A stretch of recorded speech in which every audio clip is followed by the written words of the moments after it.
Hello everyone. Today I'm going to read CNN News. Today is August 8th, 2020. Japan's coronavirus fatigue is fueling defiance in Tokyo, even as the case count rises. Tokyo CNN. Ayumi Sato is trying to be careful, but she's had enough. Lockdown fatigue is setting in for Sato, a 34-year-old stock trader who lives in Tokyo, and she's not alone. There's a tinge of defiance throughout the Japanese capital, where many feel their leaders have only done the bare minimum to stop the novel coronavirus pandemic. Yes, we should listen to the government, Sato said, but we all have our own situations. We cannot always swallow whatever the government says. We cannot survive without working.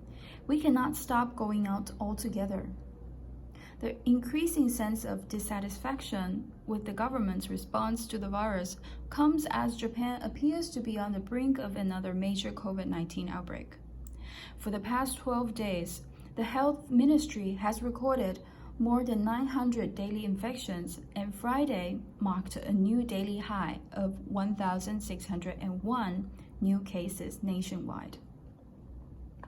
To date, the country has confirmed more than 46,000 cases since the pandemic began, more than half of which have been identified since July.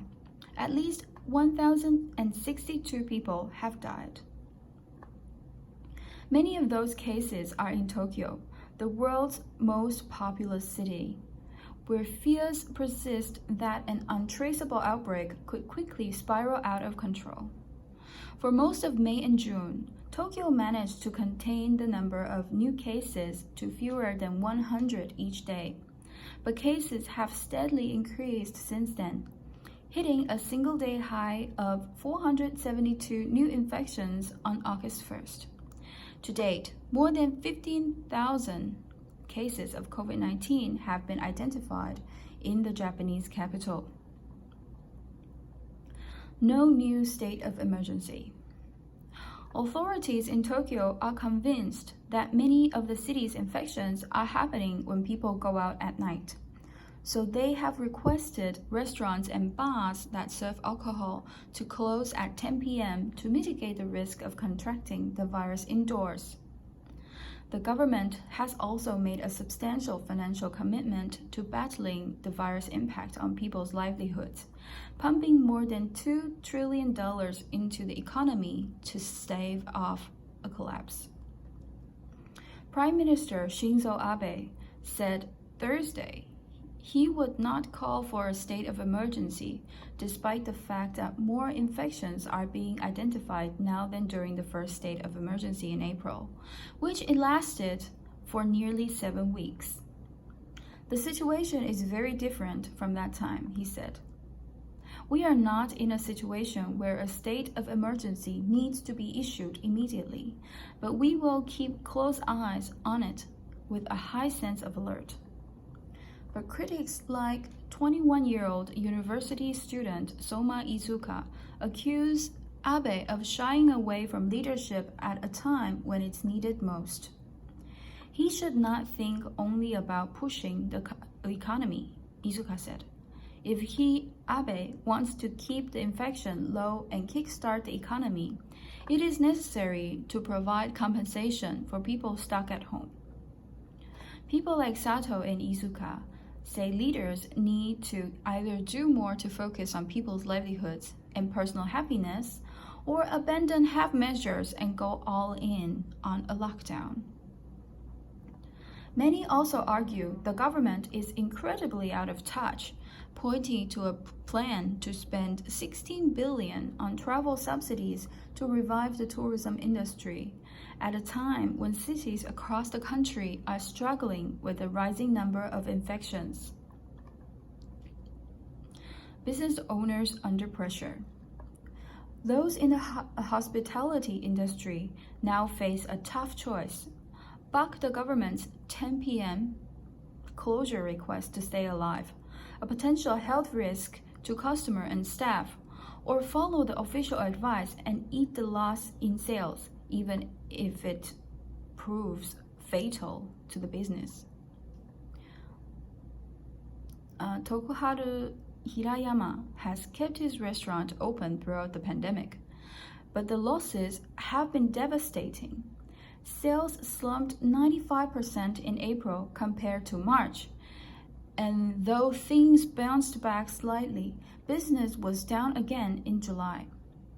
Hirayama was forced to furlough most of his employees, and some days he works the store alone, making deliveries on the side to help cover costs. Hirayama is going to comply with the 10 p.m. request, he said, essentially due to peer pressure. Neighboring restaurants and bars are doing so.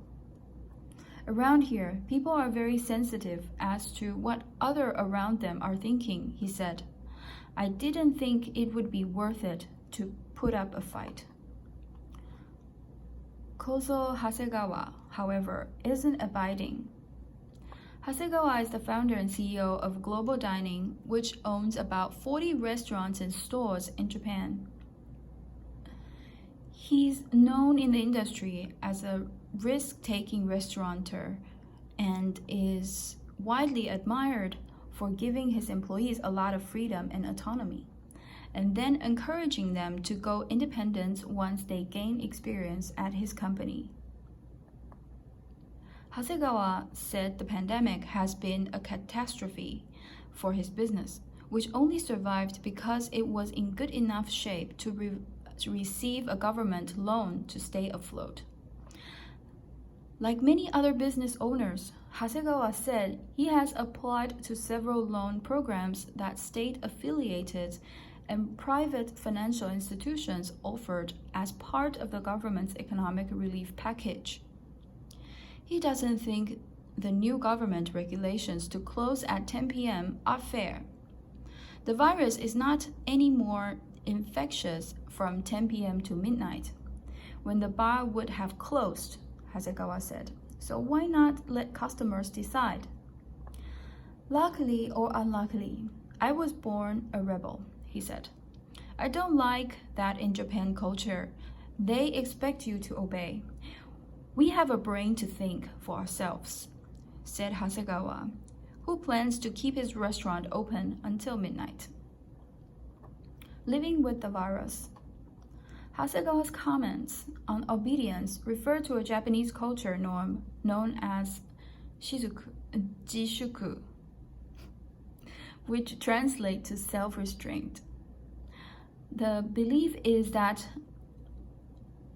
ostentatious behavior is in poor taste during a time of national crisis, and it's a mantra that was repeatedly used after the 2011 earthquake and Fukushima nuclear disaster.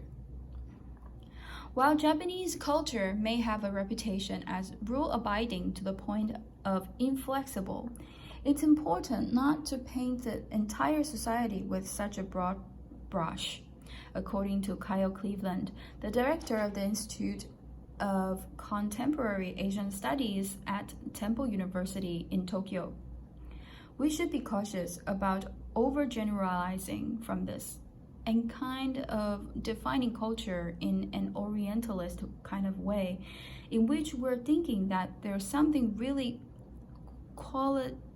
qualitatively different about Japan compared to other Asian countries, he said. If you look at the countries like Singapore, Taiwan, South Korea, Thailand, they also have relatively low case rates, as does Japan. The common characteristic that these various societies have is that they follow the rules. The rules govern societies. Cleveland doesn't believe that this apparent defiance and anger with the government proves that jishuku is suddenly losing its place in Japanese culture. Rather, he says, it may just be that people are evolving to live with the virus and are more willing to accept the risk it poses. It's not like jishuku existed a month ago. Now it doesn't, he said. People are still practicing social distancing and they're wearing masks and things like this, but they're realizing that they have to have a balance between financial obligations and also just quality of life. And so as a result, they're starting to get out into the society. This is the end of the news. Thank you for your attention. I hope to see you in my next video. Bye.